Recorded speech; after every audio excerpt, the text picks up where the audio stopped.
আমি ভালো করে ধুয়ে নিয়েছি। এখন দিয়ে দিলাম লবণ, হলুদ, সুন্দর করে মেখে নিব। মাছ তেল দিয়ে দিচ্ছি, তেলটা গরম হয়ে গেছে। মাছগুলো ভালো করে উঠতে পারতে ভেজে নেব। মাছগুলো আমি ভালো করে ভেজে কচুর মুখে দিয়ে ইলিশ মাছটা রান্না করে তোমাদেরকে দেখাবো। তেল দিয়ে দিয়েছি, তেলটা গরম হয়ে গেছে। একটু হলুদের গুঁড়ো দিয়ে দিলাম, ভেজে নেব।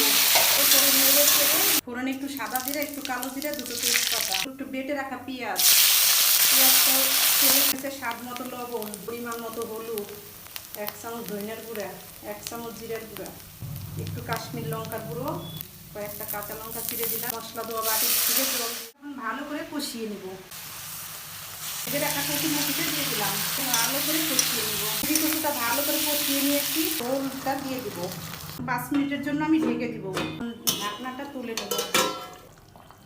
মুখি কচুগুলো গলে গেছে। এখন ভেজে রাখা মাছ দিয়ে দিব।